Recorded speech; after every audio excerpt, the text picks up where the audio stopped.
e um cenáculo novo, um local novo, tudo preparado. Jesus fala assim, vai lá e diz que é para o mestre. E aí está tudo preparado. Você acha que aquilo foi de graça? Eles pagaram. Então, amados, para que você entenda, como diz o velho ditado no mundo, não existe almoço grátis. Esses discípulos, eles continuaram com as suas rendas, sim. Ninguém era vagabundo. Não caía dinheiro do céu. Haviam ofertas voluntárias, como o tesoureiro. Quem era o tesoureiro da turma, gente? Judas Iscariotes, né?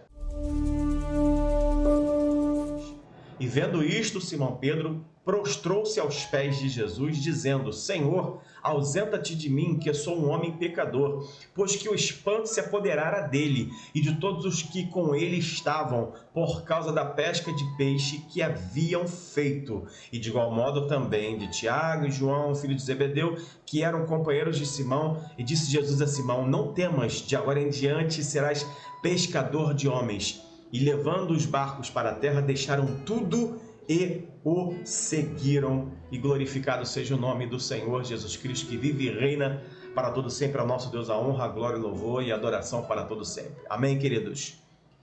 Eu quero falar e eu quero ministrar nessa noite. Na verdade, sempre a gente vai ministrar, mas eu quero dar alguns conselhos bíblicos nessa noite.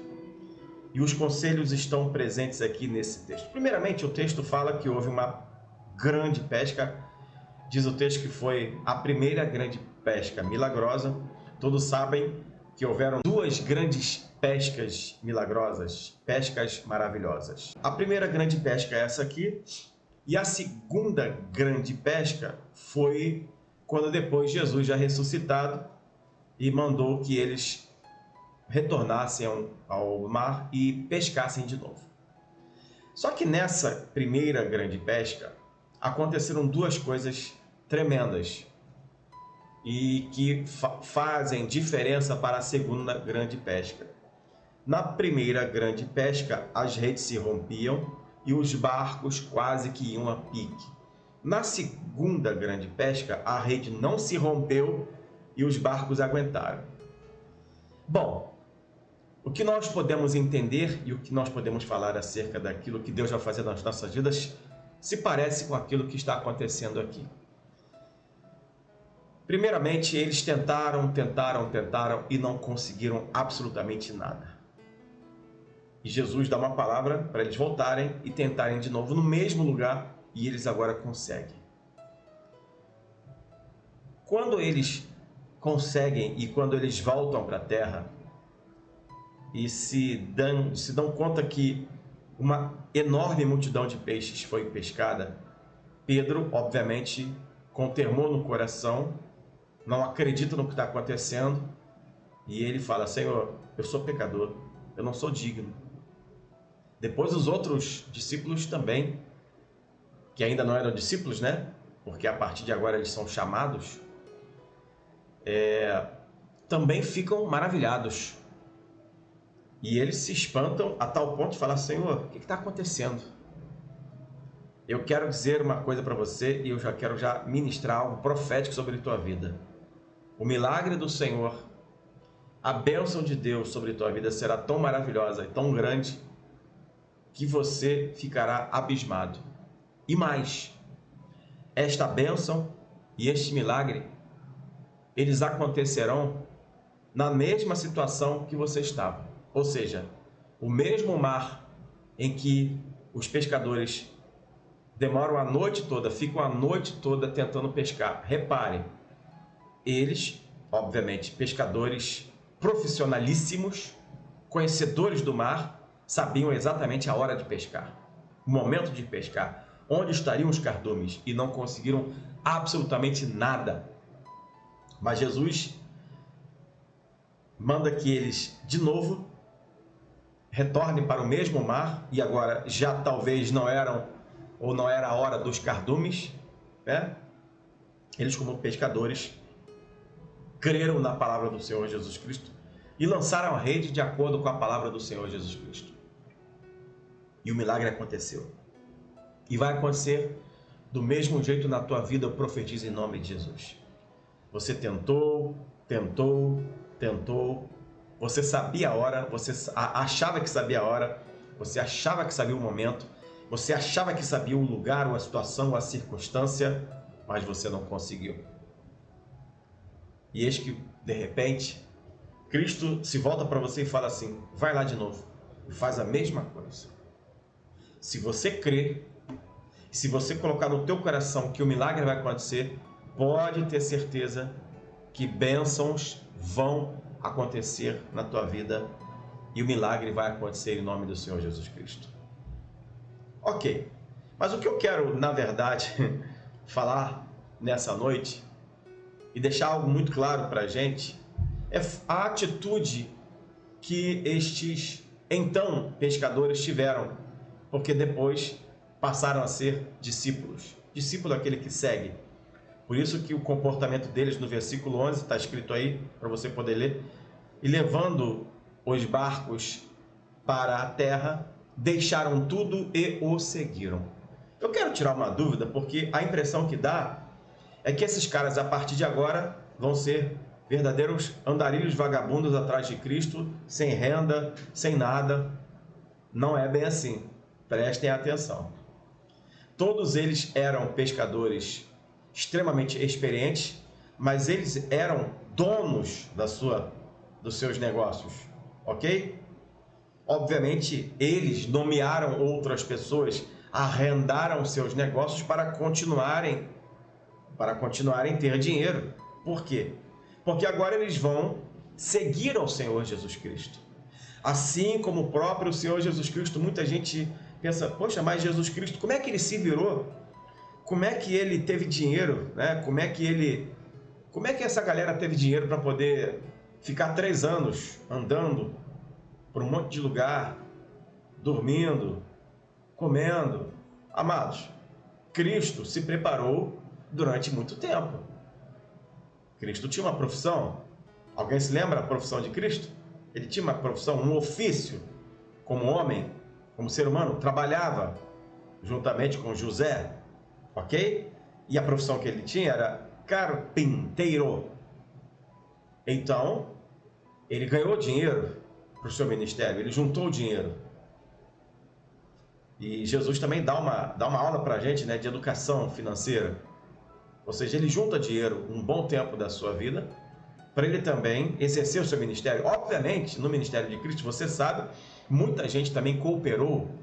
Diz a Bíblia que pessoas ajudavam com roupas, mulheres costuravam para eles, mulheres cozinhavam para eles, pessoas davam ofertas generosas para o seu ministério. Isso acontecia, ok, mas nenhum deles virou vagabundo, muito pelo contrário. Eles pregaram, durante esse ministério, que foi aproximadamente de 3 anos, onde Cristo exerce seu ministério antes de ser morto, todo mundo tinha seu sustento, todo mundo tinha o que fazer e fazia. Então, todos eles tinham suas rendas, todos eles, ainda mesmo ao lado de Cristo, andando para lá e para cá com Cristo, tinham suas rendas. Para ficar bem claro sobre isso. E levando os barcos para a terra, deixaram tudo e o seguiram. E é isso que eu quero que você entenda. Seguir a Cristo, basicamente, não é abandonar tudo o que você tem, ou o que você faz, ou que te dava uma renda, para você simplesmente falar assim: ok, agora eu vou ser um andarilho. Muito pelo contrário, muita gente se confunde acerca disso. É evidente, meus irmãos, que existem casos e casos. Porque eu vou explicar, por exemplo, o caso do pastor. Existem muitos pastores, isso é a coisa mais normal do mundo, assim como os padres. Você vê algum padre trabalhando? O padre, ele exerce o sacerdócio 24 horas por dia, ele fica lá na paróquia, né, na igreja, enfim, e ele recebe as pessoas e ele tem um salário fixo da igreja, porque ele vive diretamente para a paróquia ou arquidiocese, ou enfim, o local que ele está comandando como padre. Assim também existem vários e vários pastores que decidem que a sua vida, que o seu ministério é exclusivo e eles se dão completamente para a obra, e por isso eles são abençoados pela obra, quando a obra tem condição de manter o pastor. Eu conheço N pastores que ainda, mesmo sendo pastores, mesmo com todos os seus afazeres, eles trabalham, têm suas profissões. Aqui, Pedro, pescador, continuou dono do seu negócio, só que agora outras pessoas estavam pescando para ele, mas ele recebia dinheiro também. Então eu conheço alguns pastores que são donos do seu negócio, que não têm esse tempo todo para poder administrar o seu negócio, mas alguém administra para eles e eles continuam, porque às vezes a igreja não tem condição de mantê-los.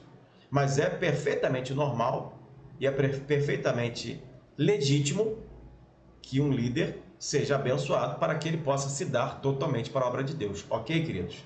Então o termo deixaram tudo significa que agora, a partir de agora, Cristo era o centro das atenções para estes discípulos. Não significa que eles viraram vagabundos. Ok, queridos? E nós precisamos entender isso. Porque infelizmente, existem os charlatões, existem os aproveitadores que querem confundir muita gente. E que você entenda isso. Eu estou aqui na internet ministrando, existem vários outros pastores na internet ministrando, e todos nós, todos aqueles que estão ministrando, todos aqueles que estão aqui se dando para a obra de Deus, primeiro fazem por amor. Eu estou aqui por amor, ministrando, e eu tenho certeza que você sabe disso em nome de Jesus. Estamos aqui há 3 anos na internet, ininterruptos. O que é ininterruptos? A gente começou na pandemia em 2020, abril de 2020, e a gente foi aprendendo, se diversificando, melhorando, cuidando, tratando. De início a gente fazia vídeos, gravava. Hoje eu não tenho mais tempo de gravar vídeos, porque para a gente gravar vídeo a gente tem que editar, e eu gosto de uma excelente edição.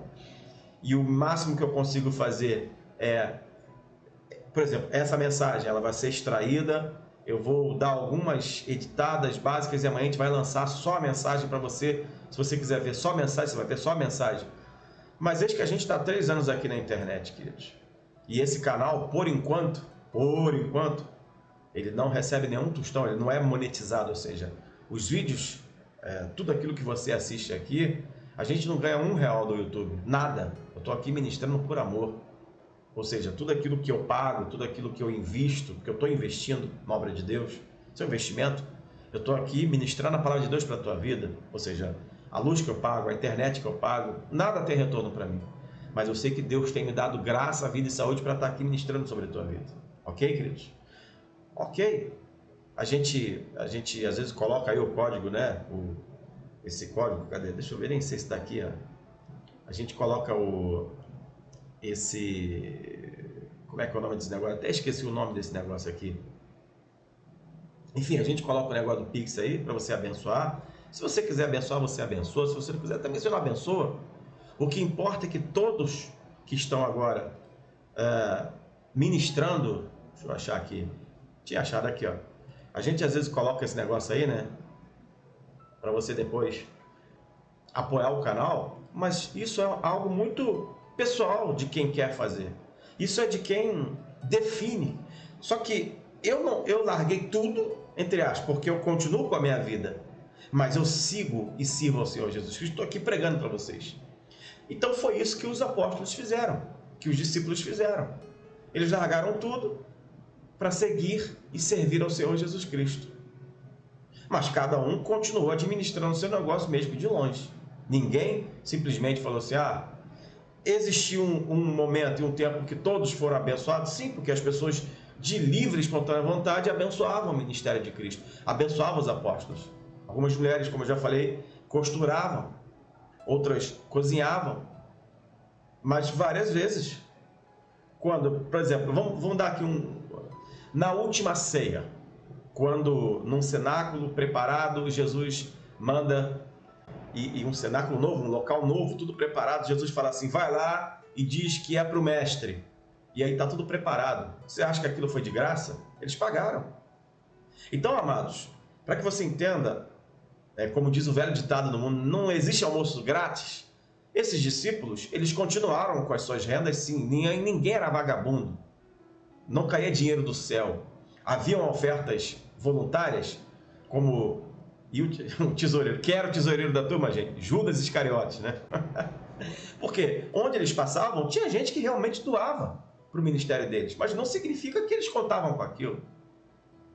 Então, que você entenda uma coisa, tudo na obra de Deus é por generosidade. E quando Deus decide mover o coração das pessoas, por exemplo, a obra de Deus ela tem que ser mantida por dízimos e ofertas. Não a obra do homem. Não, como é que faz? Como é que você abre uma igreja? Né? Como é que você paga aluguel? Como é que você compra as coisas? Como é que você paga luz, água? Vai fazer o quê? Vai pagar com amor, né? Como hoje em dia, né? O amor venceu. Enfim, você vai pagar com amor? Não vai, né? Você tem que pagar as contas da igreja, tem que pagar. A igreja, ela subsiste por si própria, mas se as pessoas não ajudarem, a igreja fecha, gente. Simples assim. Não tem muito para onde correr. Vai ficar devendo aluguel, vai ficar devendo água, luz, não vai ter luz na igreja para fazer o culto? Não tem dinheiro para comprar cadeira, não tem dinheiro para comprar som. Então, é perfeitamente normal e bíblico que haja ajuda. E a ajuda tem que ser dada. Mas ela nunca tem que ser forçada, ela tem que ser por livre e espontânea vontade. Agora, nenhum de nós vai ficar indiferente. Eu sempre gosto de falar, né, que a gente não pode ficar indiferente quando a gente entra num templo para assistir um culto, porque aquele templo ele paga a luz, paga a água, então. E na maioria das vezes a gente entra nesse templo, usa a cadeira do templo, a luz do templo, a água do templo, enfim, o banheiro do templo, tudo. Aí você vai embora, eu vou embora e não faço nada, não tenho gratidão em entender que aquele pastor ele vai ter uma conta para pagar no final do mês. Não, mas vai cair tudo do céu? Então a gente precisa aprender a diferenciar. Gente, não existe nada de graça.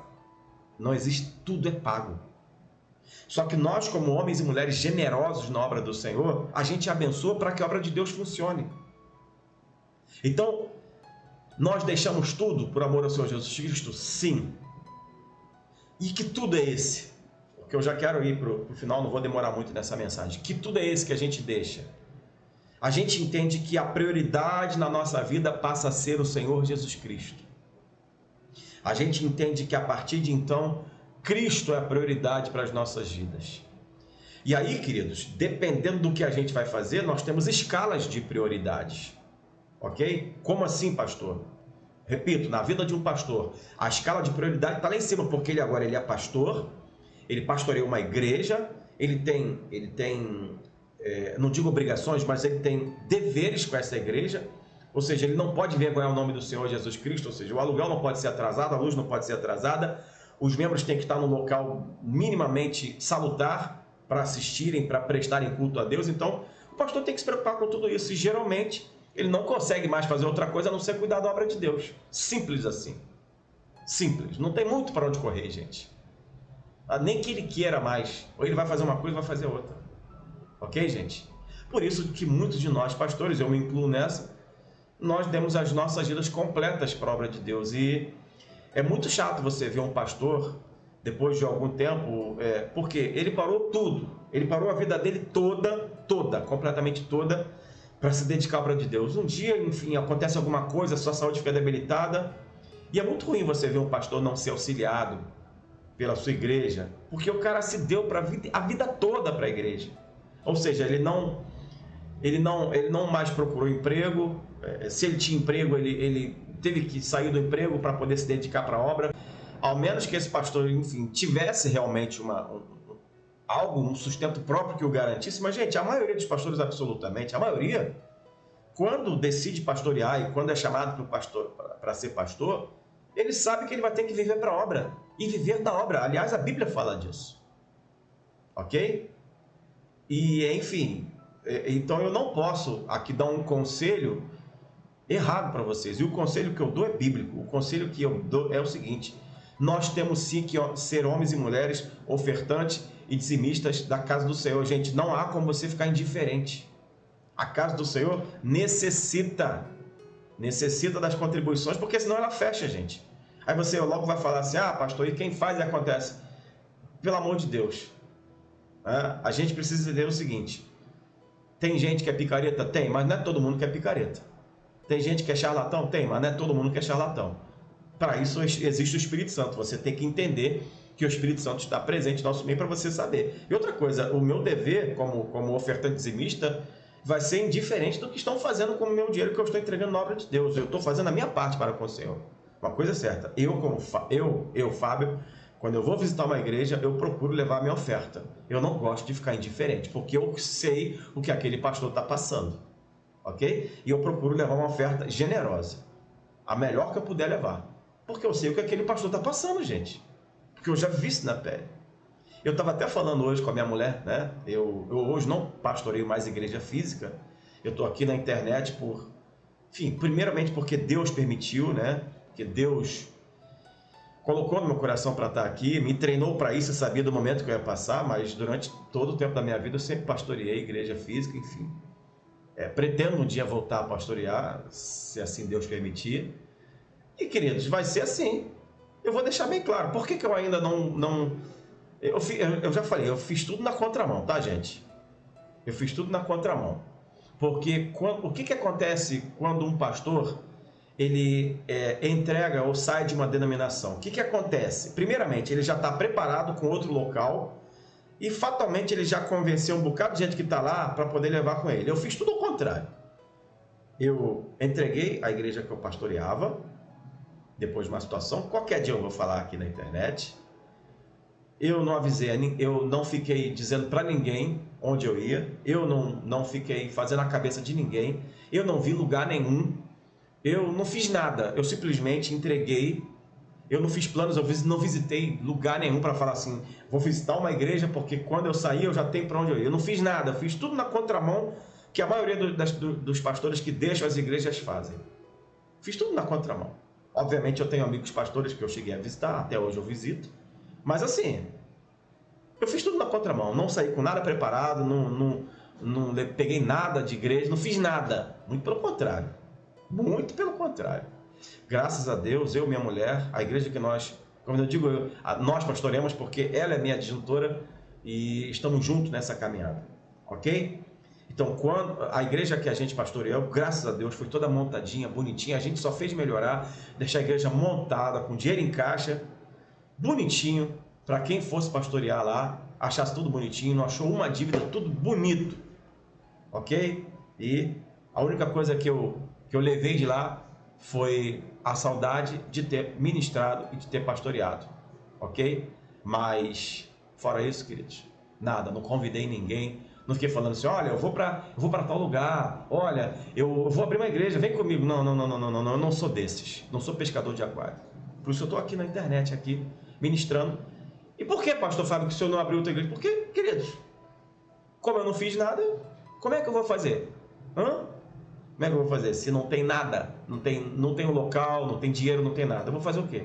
Então, eu estaria aqui na internet, ministrando. Esse é o ministério falando da verdade que Deus me deu o nome. Se Deus assim abençoar do canal ser monetizado e a gente tiver muitos inscritos a tal ponto que o canal tenha monetização suficiente para a gente conseguir abrir o ministério, que seja em nome de Jesus, ou se alguém, porque pode surgir, gente, pode surgir alguém assistindo uma live nossa aí, um culto online nosso aí, falar assim, pastor, o que o senhor precisa? Olha, eu moro em tal lugar, eu quero abençoar, eu tenho um local para poder dar.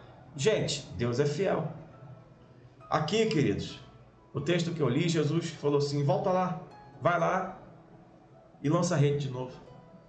Queridos, eu só estou aguardando a ordem do Senhor Jesus falar assim, lança a rede de novo. Porque na hora que Ele der essa ordem para mim e me der condições, o mar está aí e a rede está aqui. E eu estou aqui ministrando, eu tenho certeza que Deus vai dar vitória. Mas assim será na tua vida. Fica tranquilo que vai chegar a hora que Deus vai falar assim, ó, lança a rede. E você vai ser abençoado. E o milagre vai acontecer. E a bênção vai chegar para a tua vida em nome de Jesus.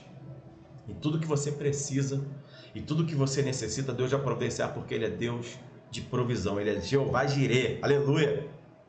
E você não vai ter falta de nada, porque Deus vai te guardar, Deus vai te livrar, e Ele vai dar a hora certa de você ser abençoado e voltar e lançar a rede e ter uma grandíssima pesca. Toma posse dessa palavra em nome de Jesus, creia no melhor de Deus para a tua vida, creia e saiba, tem nada perdido, muito pelo contrário. Você acha que você tentou, não conseguiu, mas na hora que Jesus falar, lança a rede de novo, faz com fé, porque você vai ser abençoado. Toma posse dessa palavra e receba a tua vitória, em nome de Jesus.